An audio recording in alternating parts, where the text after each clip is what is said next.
Jemi tani me hapësirën e intervistës, me mua në studion e lajmeve këtu në Ora News është bashkuar dhe zoti Dorian Teliti, ai është drejtori i kabinetit, kryetarit të Partisë Demokratike, njëherësh ekspert i ekonomisë. Faleminderit, mirë se vini në Ora News. Faleminderit për ftesën.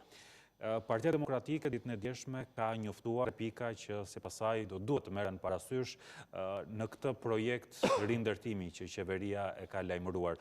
Zoti Teliti, mund të na shpjegoni ku konsistojnë konkretisht këto tre pika? Atëherë, së pari në emrin tim dhe në emrin e Partisë Demokratike, shpreh ngushëllimet ndaj familjeve që kanë humbur jetën të afërmit të tyre, dhe njëkohësisht keqardhjen maksimale për çdo kënd i cili ka psuar dhe dëmi sado të vogël, qoftë ai dëm material, qoftë ai dëm emocional, psikologjik. Jemi në një situatë kritike, jemi në situatë të jashtëzakonshme, jemi në situatë e cila nuk do dëshironte askush që të ndodheshin këto momente sotëm, dhe për këtë duhet marrë njëkohësisht edhe veprime, aksione, vendimmarrje, dhe duhet treguar sot më shumë se kurrë ata që dinë çfarë të bëjnë dhe të bëjnë atë në momentin e duhur. Ne kemi prezantuar, është e vërtetë që dje ne kemi prezantuar, kryetari i opozitës ka prezantuar që ditët e para praktikisht, sepse që në momentin që ra Tërmeti nuk ka më një aktivitet normal politik derisa të rikthejmë normalitetin. Opozita shqiptare me krye zotin Basha kryetari Basha ka marrë një vendim shumë të drejtë. Sot jemi në momente kritike, sot politika lihet më njanë, ama nuk mbyllet goja. Çdo thotë kjo, që si media ashtu dhe opozita shqiptare në momenti që konstatojnë që strukturat shtetërore nga niveli më i ulët deri në nivelin më të lartë se politik nuk po kryejnë detyrën e tyre kushtetuese, për cilën paguhen nga qytetarët shqiptarë, neve atë zë do ta ngrejmë. Keni verifikuar mospërmbushjen e detyrave? Sapo vi bashkë me liderin e opozitës, sapo vim dhe me një ekip të nivelit më të lartë drejtues dhe të Partisë Demokratike dhe të opozitës, vim nga zonat e Sukthit, të Manzës dhe të Ishmit. Situata atje është dramatike. Atë që neve kemi parë në Durrës, atë që ne kemi parë në Tiranë, atë që kemi parë në Shijak, në Vorë, atë që kemi parë fatkeqësisht edhe në Thuman, atë që kemi parë edhe në qarkun e Lezhës, atë po shohim që nuk është thjesht në përto qendrat kryesore, le të themi në qytetet kryesore. Pa ajo është e shtrirë anë mban këtyre qarqeve. Dhe këto janë zona tërësisht të harruara nga qeveria shqiptare. Janë fatkeqësisht të harruara nga strukturat shtetërore. Njerëzit aty në ditën e 7 praktikisht sot, kemi hyrë në ditën e 7 të Tërmetit, thrisin, kishin nevojë për ndihmë dhe shpreheshin me zë dhe me figurë. Absolutisht ne nuk kemi bërë politikë dhe nuk do bëjmë politikë në këtë çështje. Por ata ngrinin zërin sepse nuk kishte shkuar askush që t'i pyeste si jeni. Jo më që t'i jepte në një ndihmë ushqimore, t'i jepte një batanie apo t'i çonte një çadër. Njerëzit ishin nën shi, nën ftohtë, pa zero ndihmë nga strukturat shtetërore. Për këtë arsye është detyrë opozitë, dhe opozita nuk ka instrumenta juridike, le të themi, apo instrumenta buxhetare. Ne jemi opozitë. Opozita shqiptare nuk është që ka sot as elementin e pushtetit lokal, ku një pjesë, siç ka qenë në të kaluar, ne kemi qenë qeverisje lokale. Sot çdo gjë është në duart e mazhorancës dhe vetmja gjë që ne mund të bëjmë sot është të ofrojmë burimet tona humane, sepse për këtë nuk çalojmë, dhe për këtë ka qenë edhe pika 1 e propozimit është kemi gati grupin prej 500 ekspertësh nga më të mirët republikës së Shqipërisë, të cilët janë të gatshëm vullnetarisht të kontribuojnë në dhënien e një ndihme sado të madhe apo të vogël qoftë ajo për vlerësimin e dëmeve aktuale. Janë një trup prej 500 ekspertësh, të cilët duhen shfrytzuar maksimalisht nga strukturat shtetërore. Dhe ne nuk e kuptojmë që kemi 2 ditë që i kemi vënë në dispozicion, ose më thënë, jo më ja kemi vënë ne, po vetë kjo trup prej 500 ekspertësh, inxhinierësh, arkitektësh, supervizorësh kanë vënë veten e tyre në dispozicion të strukturave shtetërore të qeverisë shqiptare, dhe ne nuk e kuptojmë që përgjigjja nga ana e kryeministrit është, po pse nuk janë 400, pse nuk janë 600 lora fjalësh. Jemi në situatë kritike, jemi në situatë emergjente. Kryeministri ka bërë thirrje për të qenë në tryezën që ai ka thirrur së bashku me ekspertët, me donatorët. Kryeministri thirrjen e bëri pasi plasi bomba sociale. Do të ishte shumë e drejtë dhe normale nga kryeministri i Shqipërisë për çdo lloj vendi që ta bënte thirrjen e tij momentin e parë që shpalli gjendjen e jashtëzakonshme. Pra e thon ndryshe të martën mëngjes, të mërkurën mëngjes, të martën në të gdhir ndodhi Tërmeti, një ditë më pas 24 orësh, qeveria shqiptare, më mirë vonë se kush, do ta shpallë që në momentin e parë, ne kemi bërë thirrje shpalljen më njëherë shpejtësaj, vendosi të shpallë gjendjen e jashtëzakonshme për qarkun e Tiranës dhe Durrësit. Që në atë moment duhet që kryeministri bënte thirrje të gjitha palëve për bashkëpunim. Nuk e bëri këtë gjë. E bëri vetëm në momentin. Është bërë që në ditën e dytë në fakt. Nuk është bërë që në ditën e dytë, është bërë ditën e shtunë në drek. Në ditën e shtunë në drek, kryeministri pasi plasi bomba sociale, kur 2 ditë më parë të njëjtën kishte bërë thirrje që mos vinin më ndihma ushqimore, por vinin vetëm para kesh që të menaxhoheshin nga kjo trup, nga kjo klik që është në qeverisje. dhe që ne e pam shumë mirë, dhe kur mblodhi ato donatorët atje, asnjë prej tyre nuk kishte besim që t'i jepte parat që të menaxhonte qeveria, por vendosi që çdo kush prej tyre ti menaxhonte me struktura vetveta, OJF vetveta që kanë, pra besimin e qeverisë ka qenë dhe mbetet fatkeqësisht zero. Dhe kryeministri kur i plasi bomba sociale që ditën e premte në pallatin e kulturë, në pallatin e sporteve në Durrës, atje ziheshin njerëzit fatkeqësisht të uritur, të paveshur, në të ftohtë, ziheshin për të marrë qese në Bukës. Në ato moment kryeministri e kuptoi që nuk e menaxhonte dot situatën, e kuptoi që kjo situatë do t'i dilte jashtë duarve, dhe atëherë çfarë bëri? Hajde t'i fus të gjitha palën në lojë që të jemi të tërë bashkëfajtor. Tash ti lëm lojrat politike. Tu nuk është loja as për deklarata politike, s'është loja as për kamera, as për Facebook, as për Twitter, as për gjithçfarë. Tu është punë për qytetarët. A ka mundësi që çdo kush prej nesh të bëj punën e vet? Edhe ne si opozicië, si qytetarët i vendi, kemi zero instrumenta. Çfarë po bën opozita tani? Po monitoron situatën në teren? Opozita tash përgjigjet pranë qytetarëve shqiptar. Me ato mundësi që neve kemi, dhe mundësitë tona janë si nga ana humane, pa t'i ndihmojmë ata me anë të pjesës vullnetare. Nuk keni mundësi vendimarrëse, nuk keni se si ndihmoni njerëzit konkretisht. Pjesën vullnetare s'na heq çdo kush për ne si qytetarë i lirë të vendit, po bën pjesën e tij vullnetare. Përgjendemi pranë qytetarëve shqiptar dhe po ngrejmë zërin aty ku struktura shtetërore nuk janë. Mjafton t'ju them vetëm një element. Ditën e mërkurë, kryetari i opozitës shkoi në Lezhë. Gjendja e jashtëzakonshme atje nuk ishte shpallur. Pasi shkoi kryetari i opozitës, pasi e nxori me prova dhe me fakte vizive për të tërë qytetarët shqiptar që dhe në situatën e Lezhë është njësoj e keqe, siç ishte në Thuman, siç ishte në Durrës, siç ishte në Tiranë. Të nesme kryeministri e pranoi këtë gjë dhe tha po, lideri i opozitës ka të drejtë, dhe bëri mirë që pranoi këtë gjë. Ka të drejtë, do shpallën edhe në qarkun e Lezhës, kemi përshpallur gjendjen e jashtëzakonshme. Kjo gjë është anormale. Pra nuk mundet që të shkojë lideri i opozitës të konstatojë diçka dhe më pas qeveria të thotë po pas ka opozita të drejtë dhe këtu duhet shpallur. Kjo tregon një ineficiencë totale.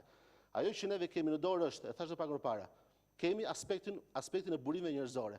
Janë 500 ekspertë që janë vendosur në dispozicion të qeverisë shqiptare. Ju lutem t'i shfrytëzoj. I ka aty gati. 500 ekspertë do të thotë sikur grupe nga 2 apo 3 nga 3 do të thotë kesh pak të 2 grupe. Do të marrë pjesë Partia Demokratike në takimet e radhës të thirrura nga qeveria? Kryetari i opozitës e ka bërë shumë qartë. Ti lëm shohut politik, shohut me batuta që bën kryeministri dhe gjithë enturazhi i tij nuk kanë vend në këtë moment. Dakord jemi në politik, dakord është pjesë e lojës politike, po sot politik nuk ka. E vetmja politikë që është sot është të jemi afër pranë qytetarëve shqiptar, atyre që po vuajnë.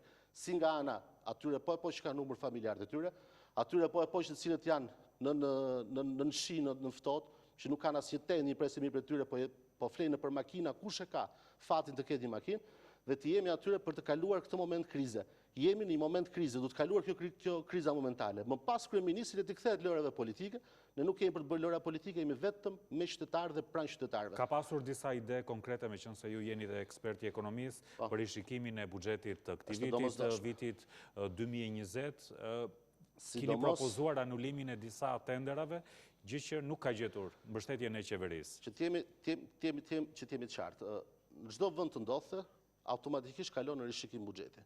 Momenti që masa e dëmit, sepse buxheti mbulon aspektin financiar, nuk mbulon aspektin human, le të themi. Pjesën humane kemi vetë ne njerëzit qytetarë të vendit.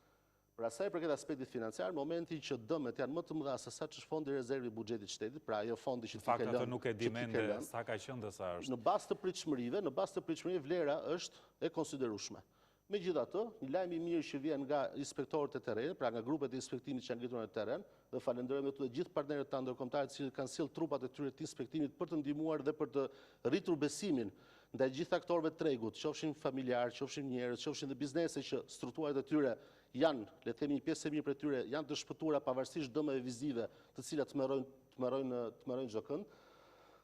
Trupat e inspektimit po bëjnë verifikime dhe një pjesë e mirë dërmuese struktura sipas vetë raportimeve të tyre rezultojnë që kanë vërtet dëme materiale, kanë dëme në anën vizive, pra të pjesës të mureve, po themi, të muraturave, por ama pjesa e konstruksionit, ajo që mban në këmbë strukturat, shqyqysh zotit qënka e pa prekur apo që ndron akoma është brenda standardeve.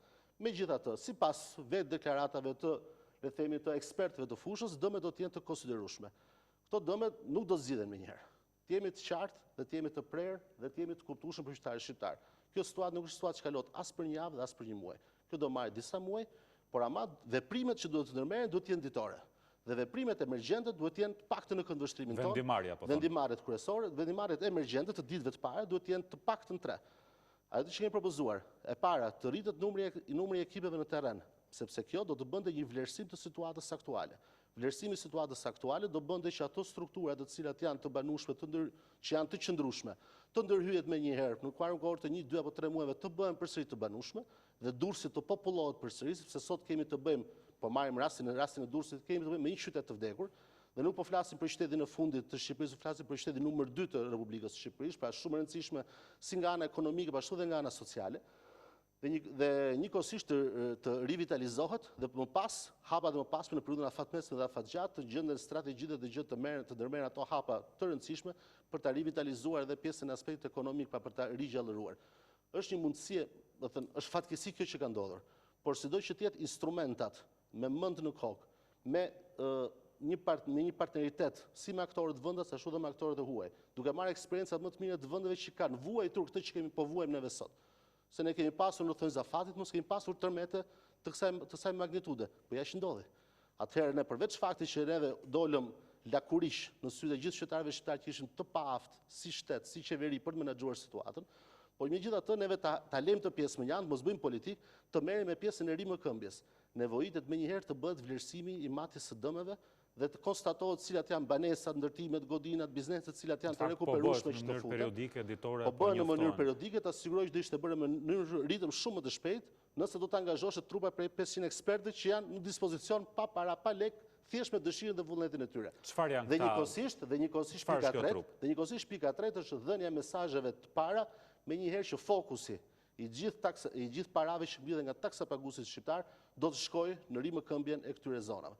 Dhe gjëja e parë që duhet bërë është që me vërtet në ditë mira, kryeministri vendoste që të qeveriste dhe të ndante paratë e qytetarëve shqiptar në mënyrë të pandershme, me një grush njerëzish 10-12 oligark, tashmë shkoa jemi në krizë fatkeqësie rajonale, po edhe fatkeqësisë kombëtare. Kështu që në këtë moment kryeministri do të marrë menjëherë urgjentisht vendimarrjen për anullimin e koncesioneve. Fatura për 150 milionë dollarësh. Si mund të bëhet kjo, pasi e dim edhe me koncesionet që fatura për qeveria 150 socialiste milion dollarësh, për 150 i milion kishte në dollarësh. plan të anulonte, nuk i anulonte dot për shkak të kontratave të lidhura nga qeveria e Partisë Demokratike. Për cilat po flasim?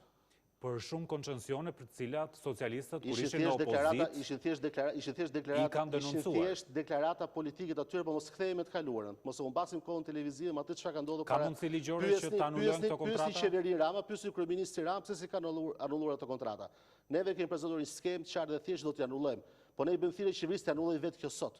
Momenti që qytetarët shqiptar do të besojnë opozitën shqiptare në qeverisje, në të ardhmen, momentin e parë do ketë zgjedhje të lira ndershme, ne do të anullojmë ato që në momentin e parë të mundshëm. Cilin koncesion? Të tëra me radhë. Çdo koncesion, sterilizimin, check-upin, i cili sot paguhen mbi 8 milion dollar në vit, paguhen para, nga paratë e taksa paguese për kontrolle që nuk ekzistojnë. Ju e dini shumë mirë që nëse bën edhe 100.000, 200.000 kontrolle në vit, ajo që merr shoqja e kryeministrit për të financuar më pas kryeministrit, je paguhet për 475.000 kontrolle. Edhe në këto 100.000 apo 200.000 kontrolle që bën, ne dim shumë që pjesa dërmuese e tyre janë fiktive, janë kod, janë në letër, sepse çdo kush pastaj shkon dhe bën kontroll aty ku duhet ta bëjë në struktura të tjera ku ka besim. Çfarë doni të mos anullojmë? Mos anullojmë Milot Ballrenin, 17 milionë euro kilometri linear. Çfarë mos anullojmë? Mos anullojmë Orikum Dugatin, patjetër që do anullohet. 90 milion dollar për 7-8 kilometra rrugë. Absolutisht po. Kryeministri ka thënë dje se duke anulluar këto, ju prishin punë qytetarëve të tjerë që përfitojnë shërbime. Çfarë i prish punë qytetarëve që të paguajnë tarifën e korrupsionit 17 milionë euro kilometri linear, kjo i prish punë. Jo më kjo i prish punë Ramës dhe shokëve të tij, dhe oligarëve, nuk i prish punë qytetarëve shqiptar. Kjo i bën mirë qytetarëve shqiptar. I bën mirë qytetarëve shqiptar mos paguaj 300 milionë euro inceneratorin e Tiranës. Ku është inceneratori i Tiranës? 300 milionë euro do paguajnë qytetarët shqiptar. Me 300 milionë euro ta siguroj që ti rindërton mund të jetë pjesa dërmuese e faturës financiare që duhet të përballojë buxheti i shtetit. Dhe nëse ti nuk anullon, pra duhet t'japësh vizionin, do t'japësh dëshirën dhe vullnetin e mirë të tregosh qytetarëve shqiptar që unë do bëj çmos si kryeministri që është sot në detyrë, do bëj çmos që t'ju ndihmoj ju. Nuk ju heq dot stresin, nuk ju heq dot dhimbjen, nuk ju heq dot anktin që ju keni. Ama ato instrumenta që un kam, që është pjesa kryesore dhe pjesa e financimit, e financave publike, pra instrumenti financiar, unë do bëj çmos për t'ju rregulluar dhe për t'ju ardhur në krahun tuaj. Dhe do të anulloj ato kontrata që për kryeministrin i ka bërë me shokët e tij, për opozitën dhe për gjithë qytetarët shqiptar i ka bërë për një grush njerëzish të cilët janë kontrata tërësisht abuzive, kontrata të fryra, oferta të pakërkuara, dhe këto para duhet i kthehen urgjentisht qytetarëve shqiptar. Neve kemi pasur buxhetin në krizë dhe pa ndodhur tërmeti. Momenti që ndodh tërmeti dhe ti nuk merr këto masa që janë të drejta për qytetarët shqiptar për anullimi menjëhershëm, jo vetëm i këtyre kontratave, ka dhe shumë kontrata tjera, por ne kemi marrë hapin e parë anullimin e këtyre. Pra rekuperimin e 150 milion dollarëve që në datën 1 janar të vitit 2020, s'është fatura e vitit 2020 kjo. Që në momentin e parë të japësh mesazhin që parat do të shkojnë, parat e qytetarëve shqiptar do të shkojnë për qytetarët shqiptar, do të shkojnë që në momentin e parë që ato bëhen të themi që faktohen që është data 1 janar e vitit ardhshëm. Pra, është domosdoshme rishikimi i buxhetit, çdo vend do ta bënte dhe duhet bërë, është pa diskutueshme kjo gjë, ama rishikimi nuk duhet bërë me kosto rritje të borxhit publik, me kosto të rritjes të deficitit dhe duke çuar vendin, duke thelluar krizën financiare. Kryeministri thotë se do t'i bëjë të dyja. Edhe shërbimet për qytetarët, edhe projektin e rindërtimit. Kryeministri në 6 vjet ka treguar që nuk është që ka qenë në një njohës i mirë ekonomisë dhe financa publike, fatkeqësisht. Se ti je kryeministri i një vendi, duhet të marrësh vesh pak nga ekonomia, duhet të marrësh pak vesh nga financa publike, duhet të kesh dijet e përgjithshme për funksionimin e sektorëve të tjerë, po sidomos ajo që është halli i xhepit i qytetarëve të çdo lloji vendi, pra konsumi, pjesa investimeve, pjesa hapje vendit të punës. Kryeministri ka treguar që nuk është që ka një aftësi të madhe për të gjë dhe gjithmonë e ka neglizhuar të pjesë. Ama sot kryeministri nuk kërkojmë të bëjë ekonomi. Sot kryeministri kërkojmë të bëjë drejtësi. Dhe drejtësia vjen nga anullimi i atyre kontratave që ai vetë dhe shokët e tij dhe qeveria e tij ka firmosur në emër të qytetarëve shqiptar për interesat e tyre të ngushta klienteliste. Nuk mund të vuajnë me 10 mijë qytetarë shqiptar sot dhe të vazhdojnë të gëzojnë miliona, 10 miliona euro dhe 10 veta të cilët janë ne quajmë drejt zotit që disa zgjedhje konkrete, për shembull, dëmtimet të cilat nuk janë të pakthyeshme të paguhen nga vetë ndërtuesit, që sipas qeverisë janë ata që nuk kanë zbatuar teknikat e dura në ndërtim dhe kanë shkaktuar këto dëme. Është dakord Partia Demokratike me këtë që barat ju bjerë ndërtuesve? Po bën një pyetje, është dakord Partia Demokratike me ligjin apo jo? Po flas për formë. Çdo ndërtues i cili ka shkelur ligjin, i cili ka abuzuar me ligjin, me standardet kombëtare dhe ndërkombëtare të ndërtimit, do të paguajë faturën e vet. Kjo është ligj për tërë. Çdo kush i cili hyn në makinë dhe ecën pa rripin e sigurimit dëshkohet, është ligj. Çdo kush i cili hyn me semafor të kuq është ligj. Çdo kush që bën një aferë të madhe apo të vogël qoftë ajo, korruptive do ndëshkohet është ligj. Edhe në rastin konkret, nëse një ndërtues apo shumë ndërtues, të cilët dyshohen që do mund ta kenë bërë realisht, nëse ata kanë abuzuar me leje të tyre ndërtimit, me cilësinë materiale, me cilësinë e ndërtimit, të paktën për një pjesë të objekteve duket se kjo gjë ka ndodhur. Absolutisht duhet të mbajnë përsipër si barrën, le themi ligjore, pra ndëshkimin ligjor, pashtu edhe barrën financiare për ta rikthyer atë në gjendje që duhet. Kjo është e padiskutueshme. Kjo është ligj. Ai që ne po flasim këtu që kryeministri kërkon çdo gjë të tjerëve. A ka mundësi që sot kryeministri i vendit, i cili duhet të është përgjegjës dhe është drejtuesi kryesor, jo i vendit në kohë paqe, por i vendit edhe në kohë lufte siç jemi ne sot në thojza, në kohë krize, të ndërmarrë një vendimarrje, të pakën një vendimarrje për vitin 2019 në interes qytetarëve shqiptar. Ta anulloj ato kontrata, pa ardhur ne në qeverisë, të anulloj që sot ato kontrata dhe të kthej 150 milion dollarë të planifikuara për vitin e ardhshëm, të kthej qytetarëve shqiptar. Nuk ka nevojë, qytetarët shqiptar kanë nevojë për rrugë, patjetër, por nuk kanë nevojë për rrugë 7 milionë euro kilometër linear. Qytetarët shqiptar kanë nevojë për sterilizim, por nuk kanë nevojë për sterilizimin 400 euro një paketë sterilizuese se bëhet me 10 herë më lirë, edhe me kushte edhe me standarde ndërkombëtare. Qytetarët shqiptar kanë nevojë për check-upit kontrollohet, por nuk kanë nevojë për një check-up i cili është fals, i cili paguhet operatori, aktori i tregut, shoqja e kryeministrit, ka merr 2 apo 3 herë fonde më tepër se puna që kryen. Nuk kanë nevojë qytetarët shqiptar për një incinerator 300 milionë euro për të djegur plerat e botës. Jo, sot vendi ynë, qytetarët shqiptar kanë nevojë për zgjidhje konkrete. Dhe për të mos cënuar financat publike, të cilat janë shumë të brishta sot, dhe për mos e zhytur vendin akoma dhe më tej në krizën financiare që aktualisht ndodhe edhe para datës 26 nëntor, të orës 4 mbjesit kura Tërmeti, nevojitet absolutisht marrja e kësaj mase.